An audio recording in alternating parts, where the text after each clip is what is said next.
Bom dia, Judite. Tudo jóia? Tá ouvindo direitinho?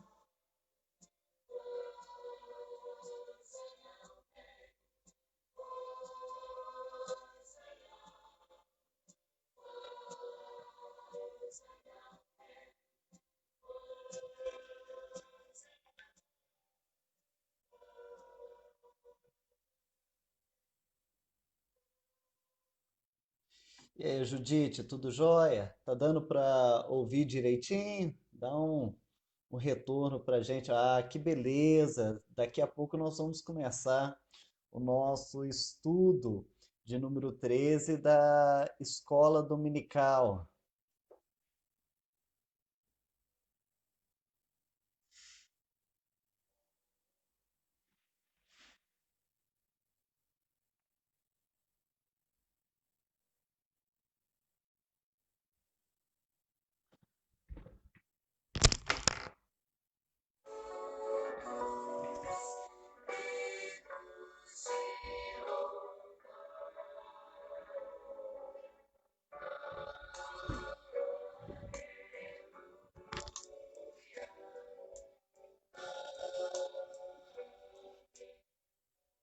A nossa lição vai ser a de número 13, Santa Conquista, Persistência e Perseverança. Se você puder pegar a sua Bíblia, já deixar a sua Bíblia aí pertinho de você para acompanhar, porventura, algum texto que for citado, inclusive o nosso texto base, e também se algum irmão quiser participar com alguma passagem também, vai nos ser muito útil nós termos a Bíblia em mãos para conferirmos a passagem, para ler outros textos. Então, enquanto nós nos preparamos para o estudo da lição, você pode aí já pegar a sua Bíblia. Queremos dar bom dia para todas aquelas pessoas que já estão entrando na nossa live. A Judite, a Meire. Ô Judite, graças a Deus, tudo bem. Estamos assim, como a maioria de nós, naquela expectativa da vacina, de uma solução para esse problema do isolamento.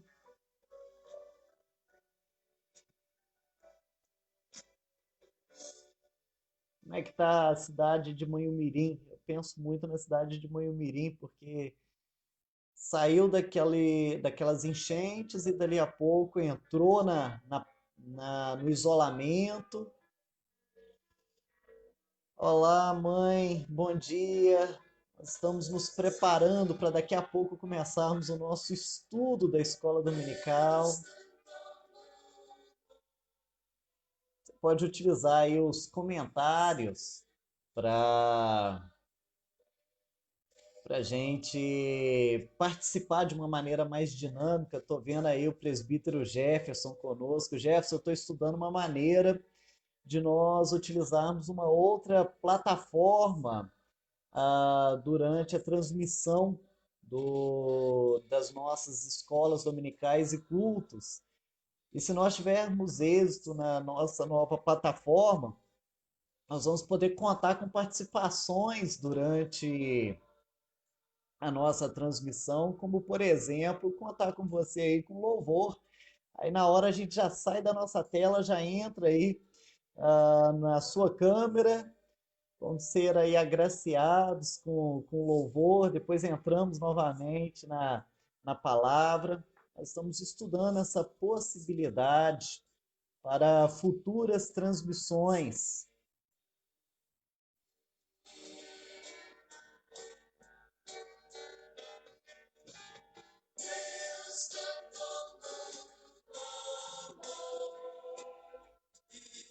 Bom dia, César, Armende, família amada, aí de Ipatinga. Deus abençoe os irmãos, especialmente essa cidade querida. Temos assim ouvido que o contágio aí está muito grande. Não sei se realmente está assim mesmo, César. Como é que está a situação aí de Ipatinga? Ô Júnior, tudo jóia? Um abração para você, um abração aí para Rosimar, para toda a família, para os meninos, para Julinha.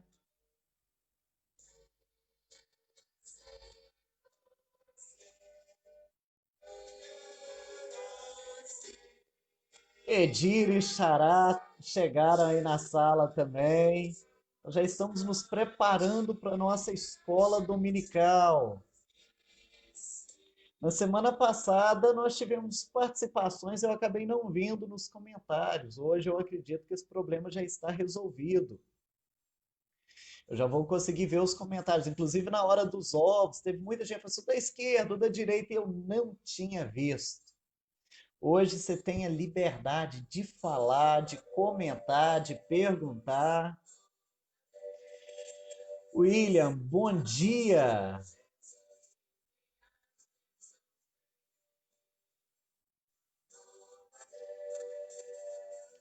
O texto do nosso estudo de hoje é o texto de Hebreus. Hebreus capítulo 12. Nós vamos ler apenas os 3 primeiros versos deste capítulo. Como eu já venho falando, nós temos estudado a revista Palavra Viva, Bem-Estar para a Alma. Começamos a primeira lição na pandemia e assim prosseguimos até hoje, a nossa 13ª lição, 13º domingo seguido, que transmitimos a nossa escola dominical de maneira online. Se Deus assim nos abençoar e se continuarmos com o isolamento, a lição do nosso próximo trimestre, pelo menos as primeiras lições, serão as lições da revista Didaquê, Fé Cristã Autêntica. É uma revista que tem muito a acrescentar para nós, com temas tais como a criação, a redenção, a providência, questão do pecado, da justificação. Nós vamos falar sobre o dia do Senhor, sobre a unidade na igreja, o que é a adoração, a questão, a importância das escrituras sagradas para nós, para a igreja, para a nossa fé. Então, vale muito a pena você acompanhar conosco a partir da próxima semana as lições da revista Didaquê. Que bom, Judite, que Manhumirim está bem. Nós temos um carinho muito grande pela cidade de Manhumirim. Meire trabalhou muito aí durante alguns anos. Então, a questão do comércio aí é algo que mexe com a gente, que nós nos preocupamos. Nosso desejo é que não somente Manhumirim, mas as cidades da nossa microrregião do Manhuaçu possam crescer, prosperar, essa crise passar. Uma coisa boa aí é que esse ano é um ano de boas colheitas, né? Ano de café. E e o café, a agricultura aí, ó, segurando mais uma vez a nossa economia, pelo menos a economia regional. Valdenice, Deus te abençoe, um bom dia. Agora sim, nós vamos começar então o nosso estudo bíblico, a nossa escola dominical. Nós estamos aí com um som de fundo, não sei se os irmãos estão ouvindo, Vencedores por Cristo, matar aquela saudade. Mas se porventura o áudio do som estiver muito alto, dá um retorno aí para a gente que a gente abaixa, tá certo? 12. A partir do verso de número 1 diz assim: a palavra do Senhor nosso Deus. Portanto, também nós, visto que temos a rodear-nos tão grande nuvem de testemunhas, desembaraçando-nos de todo o peso e do pecado que tenazmente nos assedia, corramos com perseverança a carreira que nos está proposta, olhando firmemente para o autor e consumador da fé, Jesus, o qual, em troca da alegria que lhe estava proposta, suportou a cruz, não fazendo caso da ignomínia, e está sentado à destra do trono de Deus. Considerai, pois, atentamente aquele que suportou tamanha oposição dos pecadores contra si mesmo, para que não vos fatigueis, desmaiando em vossa alma. Lição de número 13, ela tem por título Santa Conquista, persistência e perseverança. E a pergunta que eu faço para você mais uma vez é a seguinte: como que você tem passado por esse período de isolamento? Está tranquilo? Não está? Eu vi essa semana uma reportagem falando sobre alguns casos de ansiedade, de distúrbios, alguns problemas vindos com o isolamento, inclusive casos de suicídio, de depressão. Espero que não seja o seu caso, a ansiedade, a depressão, a angústia. Espero que você esteja passando bem, apesar das intempéries, por este período. Mas a verdade é que a pandemia ela tem testado a nossa paciência, tem estimulado, inclusive, a nossa persistência. E quem sabe não é até um modelo, um teste, um laboratório para algo muito maior que a nossa vida cristã.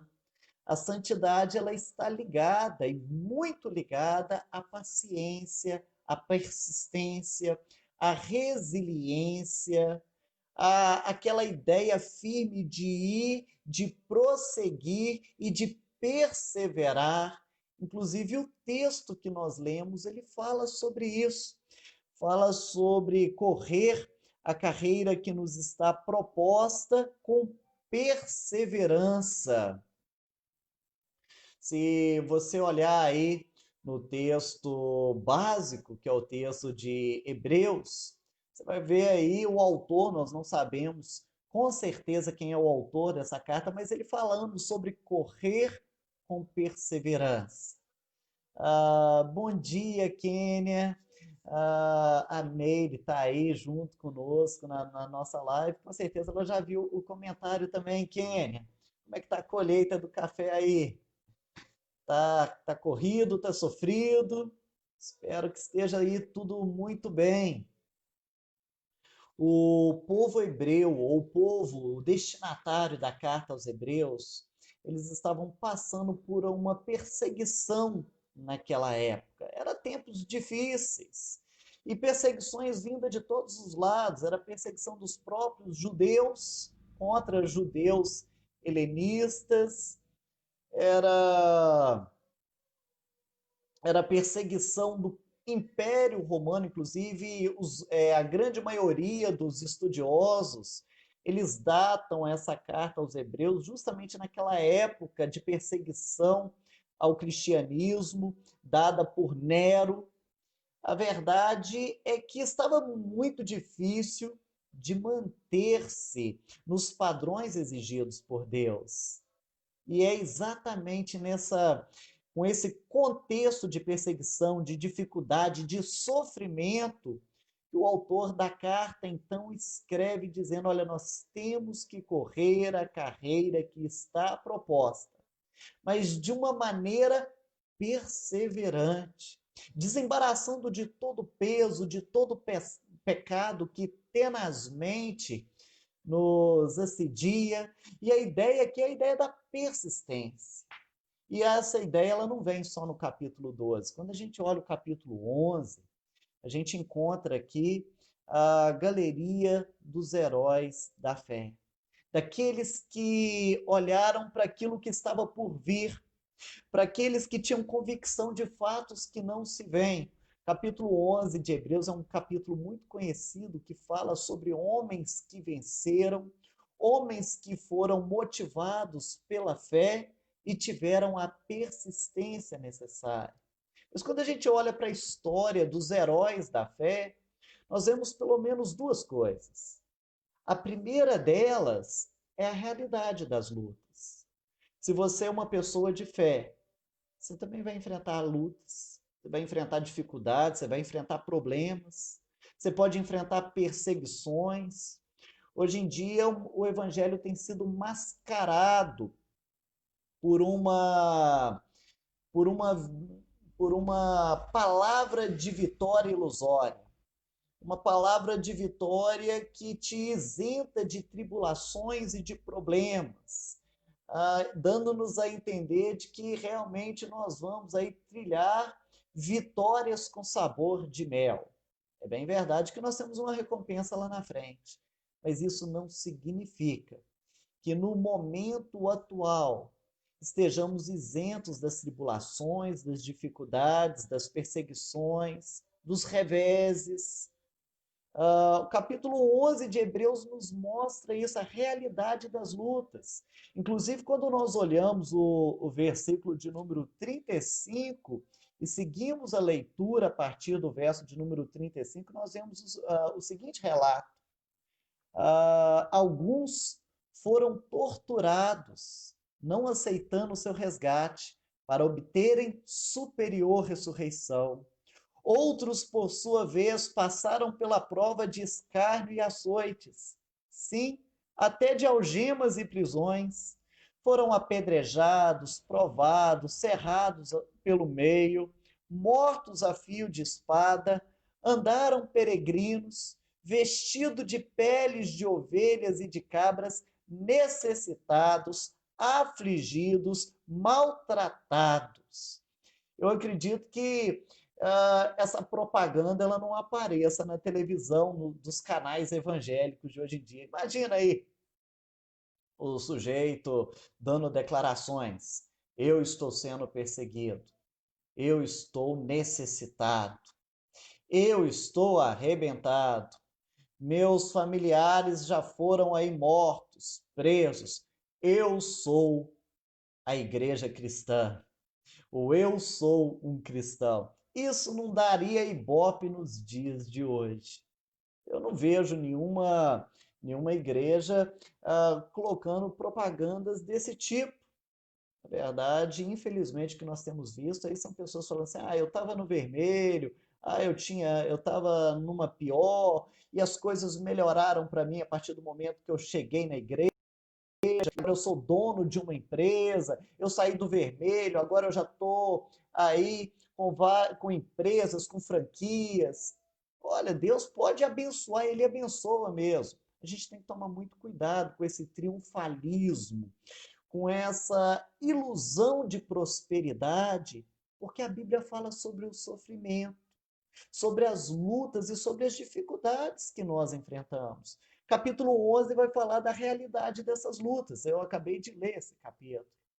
Mas também fala de um olhar adiante. Se por um lado nós temos o sofrimento, nós temos as lutas, a nossa motivação é a recompensa, é o que nos aguarda lá na frente. Na verdade, as nossas expectativas, elas são muito mais futuras do que presentes. E as recompensas que nós aguardamos é muito mais no âmbito celestial do que terreno. Essa é uma realidade do capítulo 11. Se não vejamos, capítulo 11, ele já começa dizendo, olha, fé é certeza de coisas que se esperam, ou seja, não é coisas que estão acontecendo no momento. E a convicção de fatos que não se veem. Por quê? Porque são fatos futuros. E aí você vê na descrição do capítulo de número 11, por exemplo, no versículo de número 6, de fato, sem fé é impossível agradar a Deus. Portanto, é necessário que aquele que se aproxima de Deus creia que ele existe e que ele se torna galardoador dos que o buscam. Pela fé, Noé, divinamente instruído acerca de acontecimentos que ainda não se viam, e sendo temente a Deus, aparelhou uma arca para a salvação de sua casa. Outro exemplo que nós temos se encontra lá no versículo de número 10, quando fala dos patriarcas, e diz assim: porque aguardava a cidade que tem fundamentos, da qual Deus é o arquiteto e edificador. Eles viveram como peregrinos lá na Palestina, na chamada Terra da Promessa, porque na verdade a promessa que eles aguardavam era de uma pátria celestial. Inclusive o verso de número 13 ainda diz assim: todos estes morreram na fé, sem ter obtido as promessas, vendo-as, porém, de longe e saudando-as, e confessando que eram estrangeiros e peregrinos sobre a terra. A gente chega na história de Moisés, que era príncipe no Egito, que era o filho da filha do faraó, e você vê ele fazendo algo que para muitos seria uma loucura, sair do palácio do Egito para sofrer num deserto. O texto nos fala sobre isso. Olha só, pela fé, Moisés, quando homem já feito, versículo 24, recusou ser chamado filho da filha de Faraó, preferindo ser maltratado. Parece um negócio meio absurdo, né? O sujeito que sair de um palácio para ser maltratado. Que escolha mais tola para muitos, que escolha mais incompreensível, para ser maltratado junto com o povo de Deus. Ah, ele preferiu tudo isso a usufruir prazeres transitórios do pecado, porquanto considerou o opróbrio de Cristo por maiores riquezas do que os tesouros do Egito. Olha que interessante. Às vezes nós imaginamos que a fé em Cristo é uma fé do Novo Testamento, que é uma fé que começa em Mateus, mas o texto nos está falando aqui que Moisés, ele considerou o opróbrio de Cristo por maiores riquezas do que os tesouros do Egito, porque contemplava o galardão. Olha só que interessante, Moisés lá atrás, já visualizando a Cristo lá na frente, não querendo os prazeres transitórios do pecado, do palácio do Egito, aonde ele estava, porque ele almejava algo muito maior, mas algo futuro. Aqui nos dá a ideia do olhar adiante. Inclusive, o capítulo de número 12 também fala sobre isso. Quando fala da realidade da luta, da perseverança na nossa corrida, manda nós fitarmos os nossos olhos para Jesus, que não somente é o autor, mas também é o consumador da nossa fé. Não somente algo presente, mas algo que ainda há de acontecer. Bom dia, Fernando. Sou Gêmeos, família. Um abração para todos vocês aí. O Matheus, o Miguel, o Rodrigo, a Gabriela, a Vívia, o Sérgio, a Rosimar, o Fernando. Deus os abençoe ricamente. Vó, tô vendo a senhora aí assistindo com a gente também. Nós estamos falando que a vida cristã, ela é marcada por lutas, ela é marcada por sofrimento, mas ela também é marcada por uma expectativa daquilo que Deus tem para nós. Nós não olhamos somente para o presente, nós olhamos para o futuro. Inclusive enxergamos aquilo que os nossos olhos não veem. E isso está ligado à natureza da fé. E é por saber dessas lutas que nós temos, pensando na questão da santidade que nós já temos estudado durante esse trimestre, é que nós vamos falar nesta manhã sobre o desafio da persistência, de se manter firme, mesmo diante das tempestades, mesmo diante das dificuldades. Porque nós vemos muitas pessoas que começam firmes com Deus, motivadas, mas quando vêm as dificuldades da vida, elas desanimam. Parece muito com aquela semente que é lançada em terreno rochoso. Lembra quando Jesus falou sobre essa semente? São pessoas que até recebem a palavra de Deus com alegria, mas porque não tem profundidade, vem o sol representando as dificuldades da vida, representando os problemas que muitas vezes nos cercam e acabam abandonando a Deus. desanimando da caminhada, evitando ou deixando aquele crescimento progressivo que nós somos desafiados durante esse trimestre, durante esses 13 domingos que nós estamos estudando a lição. Qual é o conselho que nos é dado nesse livro de Hebreus? Primeiro é de nos livrar de tudo aquilo que pode atrapalhar a nossa caminhada. Olha para o texto. Portanto, também nós, visto que temos a rodear-nos tão grande nuvem de testemunhas, desembaraçando-nos de todo o peso e do pecado. Olha, nós temos uma corrida pela frente, uma corrida longa. Na verdade, não é só uma corrida, é uma maratona. E justamente para darmos conta de irmos até o fim, e olha só, não é só uma maratona, não. Se a gente fosse pensar no que seria essa corrida, nós poderíamos colocar uma corrida de 1.000 metros ou uma corrida de muitos 1.000 metros com obstáculos. Porque além da corrida ser num aspecto de maratona, ela ainda é cheia de obstáculos, de dificuldades. É aquela corrida com várias provas que se apresentam diante dos atletas. Eu não conheço uma modalidade assim nos nossos dias, mas se nós pudéssemos imaginar o que seria essa corrida, seria uma corrida longa e uma corrida cheia de obstáculos. Por isso, o primeiro conselho dado aqui é a de nos livrar de tudo aquilo que possa atrapalhar essa nossa corrida, essa nossa caminhada. E o autor ele fala do peso e do pecado que tenazmente nos assedia. A ideia de que o peso e o pecado, eles estão ao nosso redor. Eles nos cercam e muitas vezes nos atrapalham.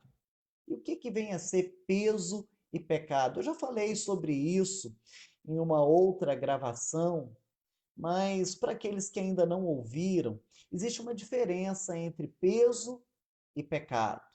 Pecado é qualquer falta de conformidade com a lei de Deus ou qualquer transgressão dessa lei. Pecado é quando você faz o que você não pode fazer, ou quando você deixa de fazer aquilo que você deveria fazer em relação àquilo que a palavra de Deus orienta. Ou o pecado também pode se manifestar não, ficar com você através de pensamentos. Nós pecamos por comissão, por omissão e por pensamento. Por aquilo que nós fazemos de errado, por aquilo que nós deixamos de fazer e que é certo, e também por aquilo que nós pensamos e que é impuro. Agora, o peso é algo que não é necessariamente errado.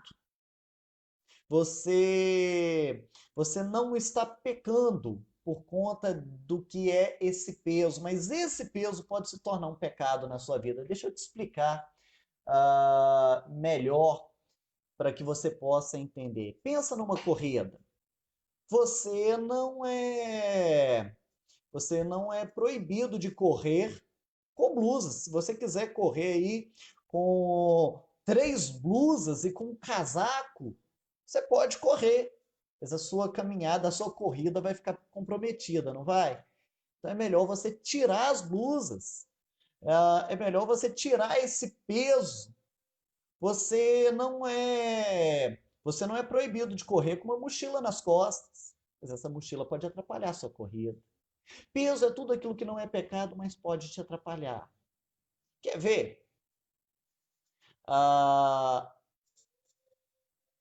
As redes sociais.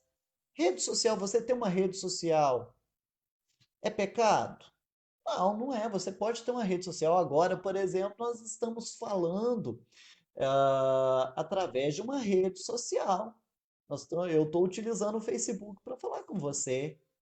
Não é pecado nenhum você ter a rede social. Mas ela pode se tornar um pecado na sua vida? Claro que pode. Solange, bom dia para o Wagner, para o Heitor, para a Laís. Elecir, bom dia, como é que está o seu pai? Seus pais, na verdade, mas em especial o seu pai, como é que ele está? Se você está aí nos acompanhando, depois dá um retorno para a gente. E Judite, depois, na hora da oração, nós vamos orar sim, tá certo? Como eu estava falando, o peso é aquilo que não é, a princípio, um pecado, mas pode se tornar um pecado. Facebook pode se tornar um pecado na sua vida, dependendo da forma como você utiliza. Ah, por exemplo, ah, o passeio é pecado? Não, passear não é pecado, mas o passeio pode se tornar um pecado na sua vida. Depende do uso que você faz. Por exemplo,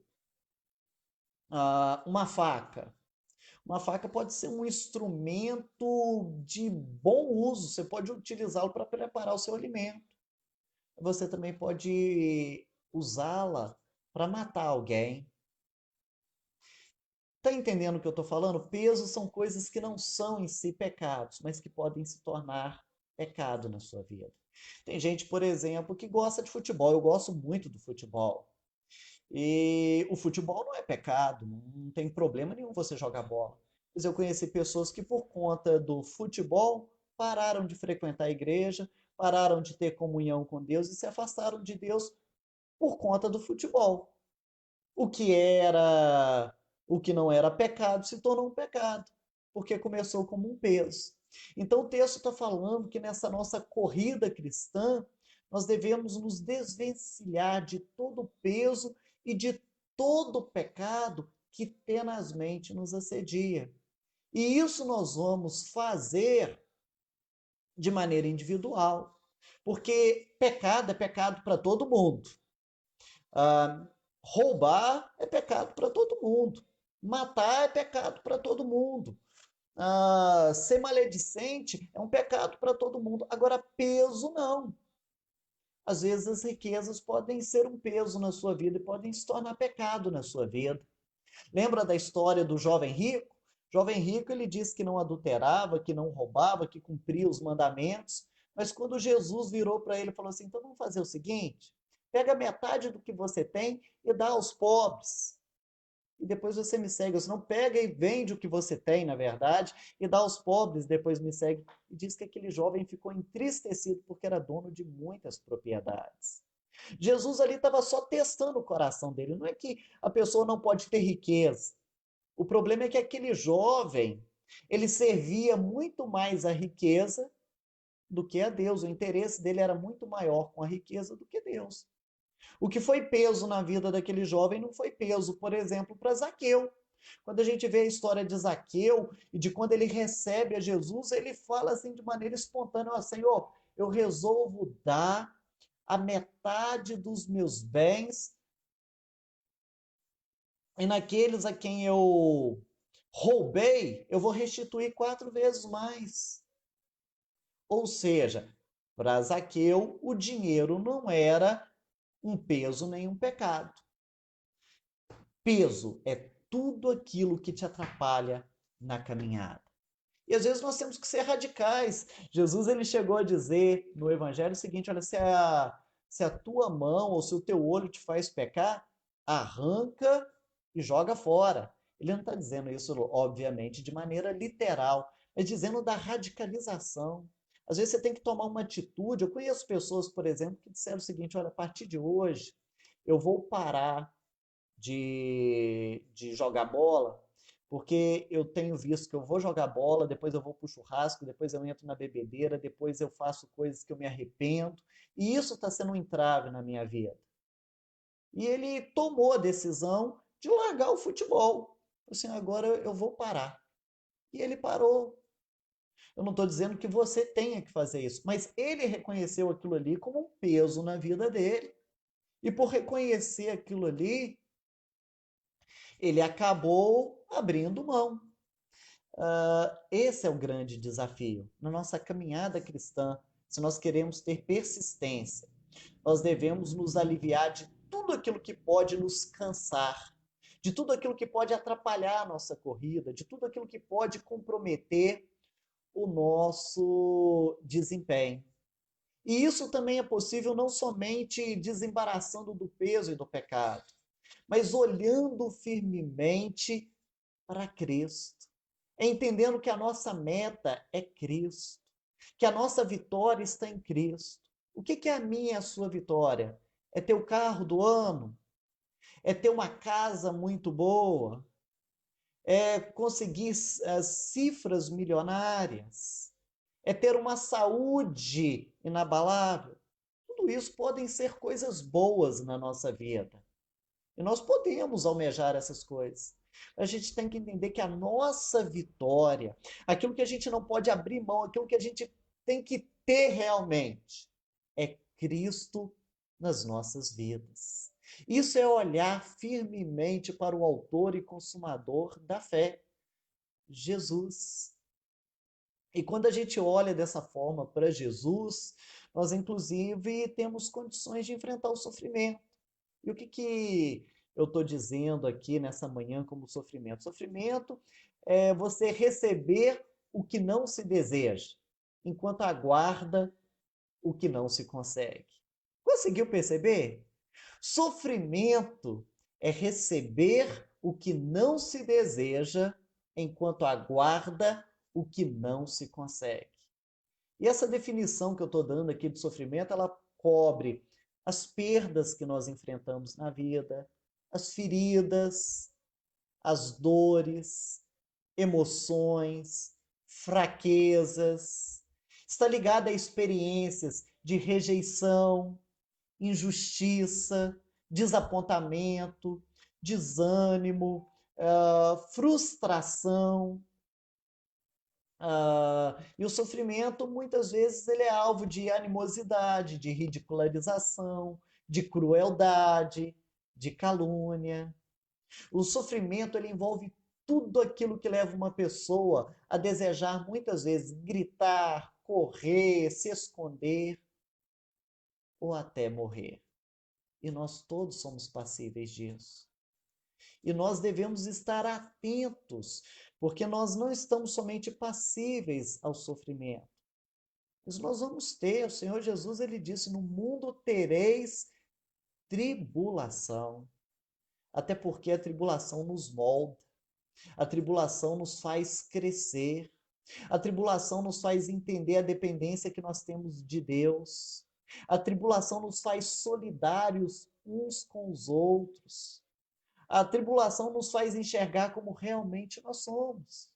É por isso que Tiago, ele diz: tende por motivo de grande alegria o passardes por tribulação. Não é porque ele é maluco, não. Mas é porque ele entende que nós crescemos, que nós desenvolvemos também através do nosso sofrimento. Quando esse sofrimento é um sofrimento que glorifica a Deus.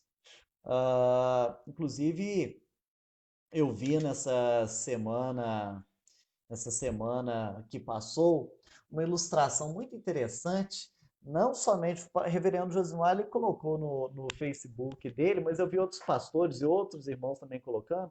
Você chegou a ver essa ilustração aqui? Tá dando para ver todo mundo direitinho? Eu vi no Facebook do pastor Josimar. Fala sobre os cristãos de antigamente. Dá um exemplo de Demas e Dimas que foram devorados por leões na arena. E eles diziam o seguinte: olha, ou melhor, alguns cristãos diziam: o Demas e o Dimas eles foram devorados por leões na arena. Se eu for o próximo, Deus seja louvado. Esses são os cristãos de antigamente. Os cristãos de hoje.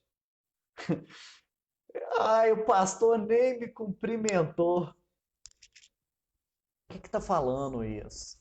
Está falando que nós, infelizmente, estamos vivendo uma época em que a gente não sabe realmente o que é sofrimento.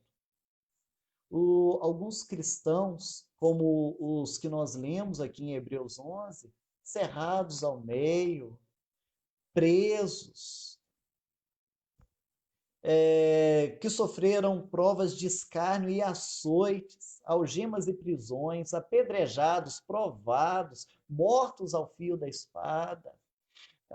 Eu li certa vez um livro que falava da perseguição dos primeiros anos e alguns cristãos que viam seus filhos sendo mortos.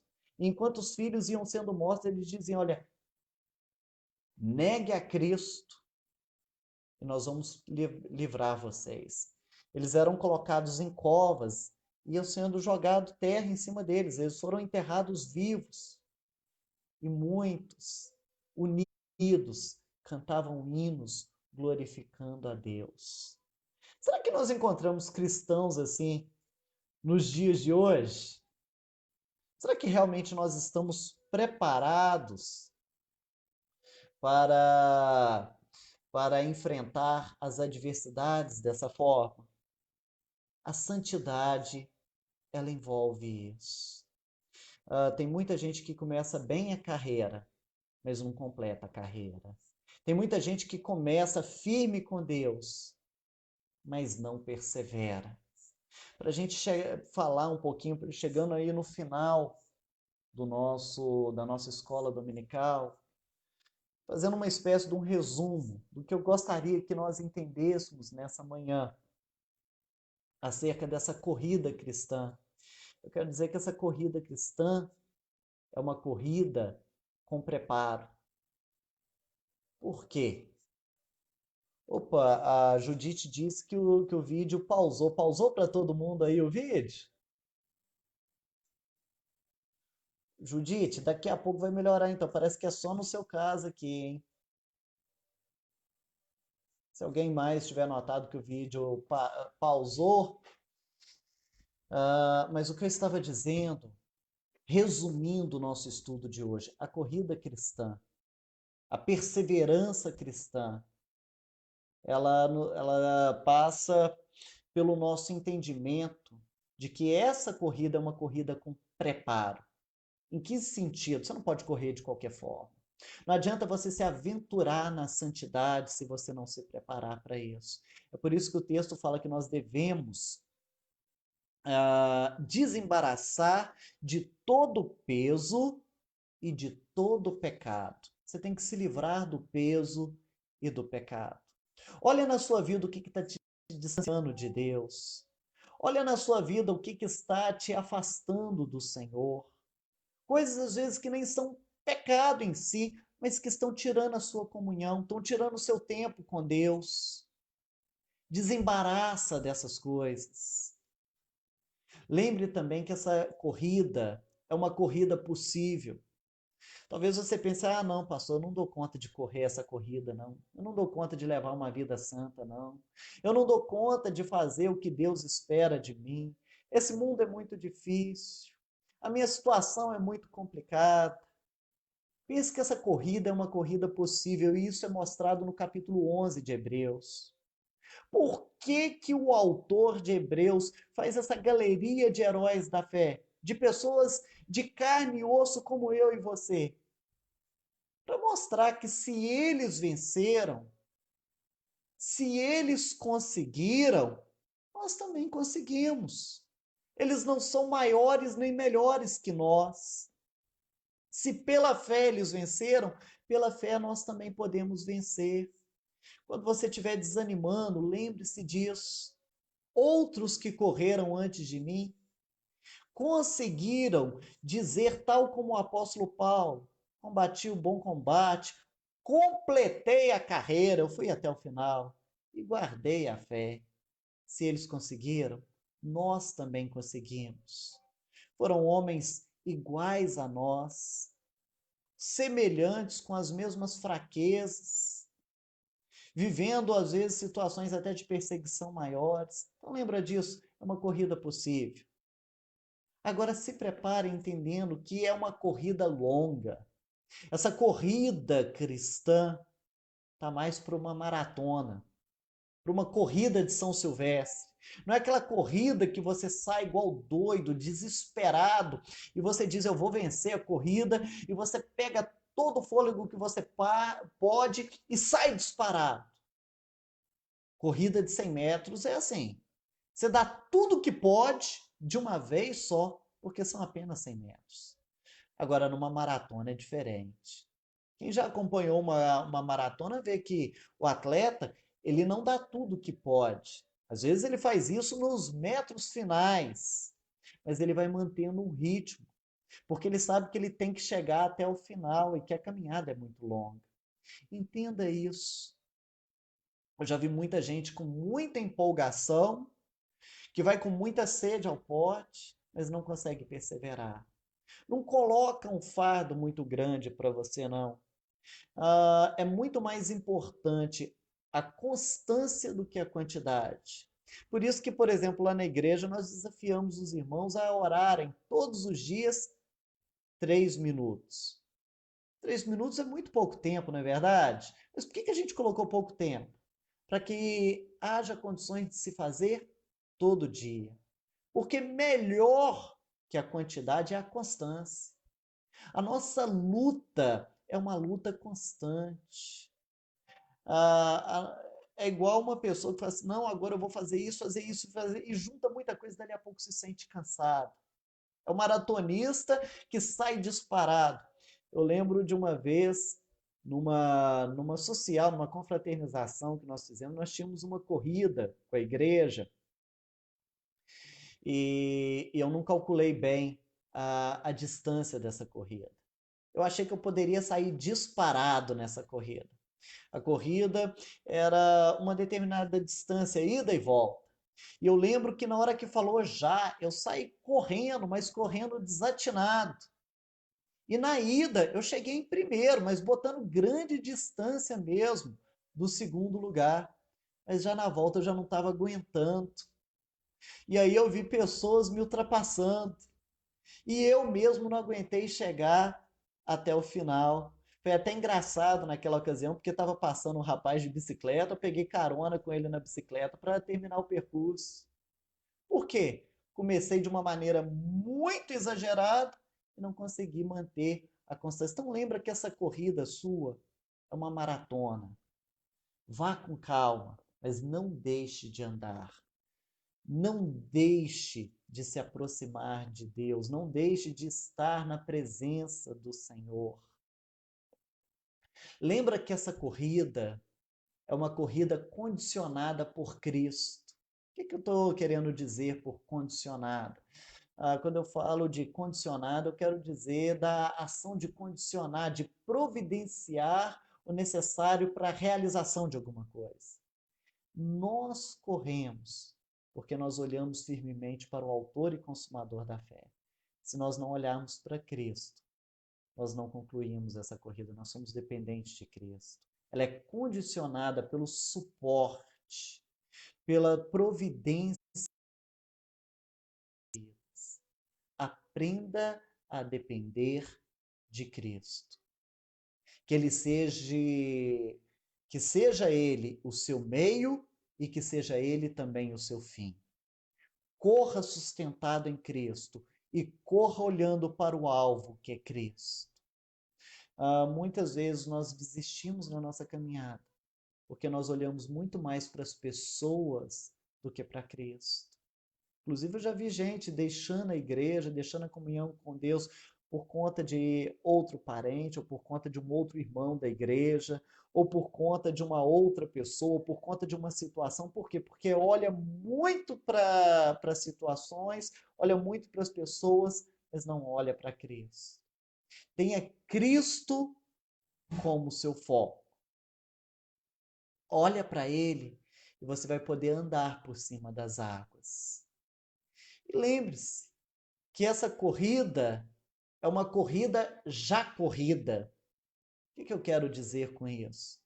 Essa corrida já é uma corrida determinada por Deus. Aqui nos diz o texto que é a carreira que nos está proposta, já está toda planejada por Deus. Por mais que você pense que você não dê conta, que você não vai dar conta, Deus já sabe de todo o percurso. Deus sabe que você dá conta. Deus planejou essa carreira para você e Ele colocou ela diante de você porque você dá conta. Então entenda isso. Mesmo diante do sofrimento, mesmo diante das dificuldades, seja persistente, porque Deus já tem a garantia que você vai chegar lá no final. Isso me faz pensar naquele texto da grande tempestade, de onde vem aquele hino, sossegai, mestre, o mar se revolta. Porque quando nós nos atentamos àquele texto, Jesus ele vira para os seus discípulos, ele diz assim: passemos a outra margem. E aqueles discípulos, obedecendo a Cristo, eles entram naquele barco. E justamente por obedecerem a Cristo, eles enfrentam uma tempestade, talvez uma tempestade que eles nunca tivessem passado na vida deles. Porque eles chegaram a dizer, a considerar a própria morte. Nós vamos perecer, nós vamos morrer. E o interessante é que aqueles discípulos que estavam apavorados eram pescadores. Pedro era pescador, André era pescador, eles conheciam os segredos dos mares, eles conheciam as tempestades, eles já passaram por tempestades. Não eram pessoas inexperientes, mas pessoas já experimentadas no barco. Quando a gente vê uma pessoa que não tem experiência dizendo, não tem jeito. Se a gente tivesse aí um sujeito que já é medroso no barco, falando assim, o barco vai virar porque bateu uma onda, talvez você não se assustasse tanto. Mas quando você vê uma pessoa experiente, uma pessoa dona de barco, falar assim, olha, vai morrer todo mundo, é porque a situação realmente está feia.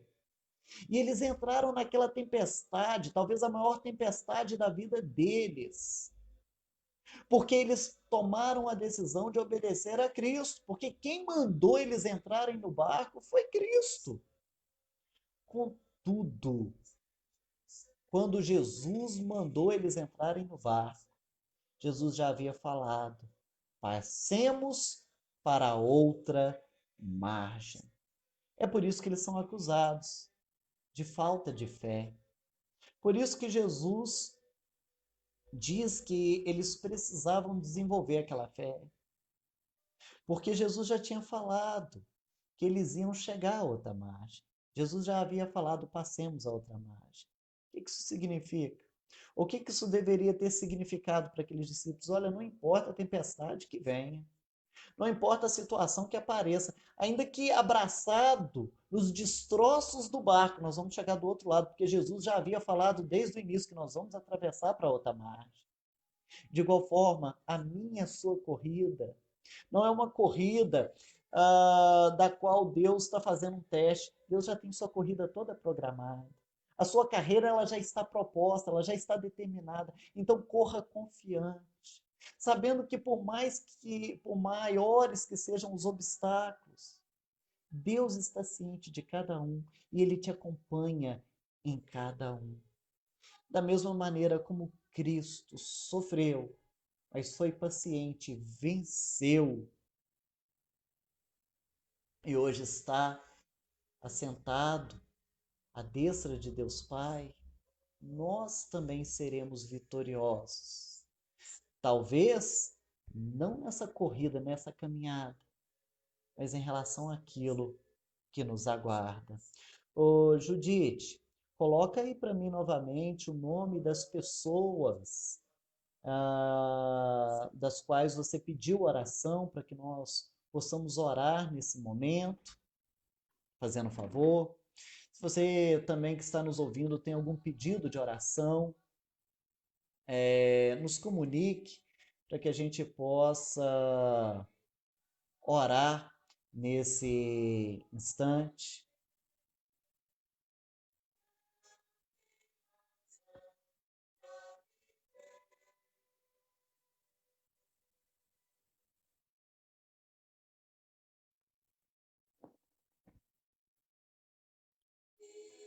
Tu estás sem razão de viver,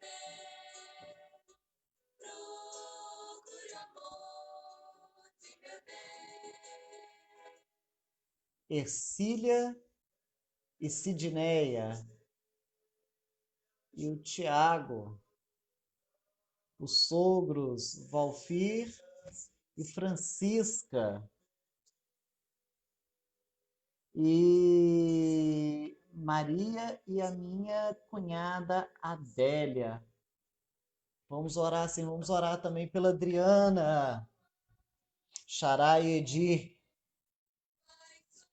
Há mais algum pedido de oração? Vamos colocar a vida do Célio em oração, os familiares lá do Dudu, aqueles que são de Mutum sabem, nós tivemos aí uma situação muito triste acontecida ontem.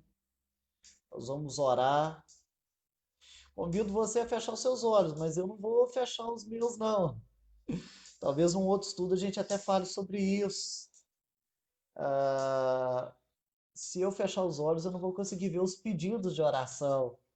Então, hoje eu gosto de orar com os olhos fechados. Mas para que eu tenha condições de ver aqui os pedidos e não me esquecer de nenhum, eu vou orar com os olhos abertos. Mas te convido a prestar bastante atenção e a me acompanhar e a orar junto comigo.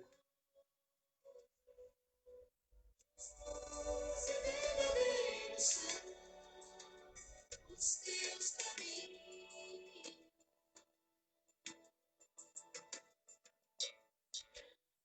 Senhor amado, nós nos colocamos na tua presença. Te agradecemos, ó Deus, por essa caminhada de 13 lições, onde estudamos acerca da santidade, muitos aspectos dela. E hoje estudamos sobre a persistência, a perseverança. Dá-nos, ó Deus, a perseverança, porque ela vem através do teu Santo Espírito. Mas que não sejamos, ó Deus, acomodados. Que tenhamos, ó Deus, o ímpeto de correr essa corrida cristã, desembaraçando-nos de todo o peso e de todo o pecado que tenazmente nos assedia. Ajuda-nos, ó Deus, a olhar para o Senhor e fitarmos os nossos olhos em Cristo para corrermos de maneira vitoriosa. Colocamos, ó Deus, diante de Ti as pessoas que estão nos ouvindo nesse momento, rogando as bênçãos do Senhor sobre cada um e também pelos pedidos de oração. Senhor, ó Deus, com a Adriana, nós não sabemos a situação dela, mas o Senhor sabe. Colocamos diante de Ti, ó Deus, a vida da Sidneia, da Ercília, do Tiago, dos sogros, ó Deus, da Judite, da sua cunhada. Colocamos a vida do Lourenço diante de Ti.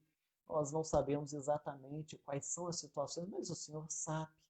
E o Senhor está lá nesse momento. Assim como nós colocamos diante de Ti, ó Deus, a cidade de Manhumirim, cidade de Alto Caparaó, cidade de Caparaó, cidade de Patinga, cidade de Mutum, de Lajinha, a nossa região, nosso estado, nosso país diante do Senhor, rogando, ó Deus, que estejamos, acima de tudo, voltados para o Senhor. Que seja um tempo de avivamento, de despertamento, que essa situação, ó Deus, que temos enfrentado nesse ano tão conturbado, com enchentes e epidemias, seja também para nos voltarmos para o Senhor, reconhecendo a tua grandeza. Mas restaura-nos, ó Deus, espiritualmente, fisicamente, estruturalmente. Colocamos, ó Deus, diante de Ti a vida da dona Leonídia, mãe da dona Nadir, que o Senhor também seja com ela. Nos lembramos mais uma vez, ó Deus, da vida da dona Tacília, da vida, ó Deus, da dona Salvina, da vida, ó Deus, do Sr. João de Almeida. Que Deus assim os abençoe, rica e poderosamente. Seja com todos nós, ó Pai, porque nós necessitamos e carecemos do Senhor. E assim nós oramos, gratos a Ti, no nome de Jesus. Amém.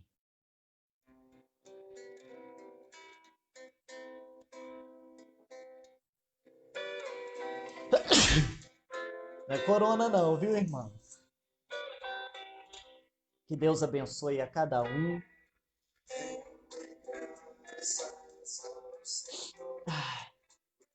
Que esse dia seja um dia para louvarmos e engrandecermos o nome do Senhor, nosso Deus.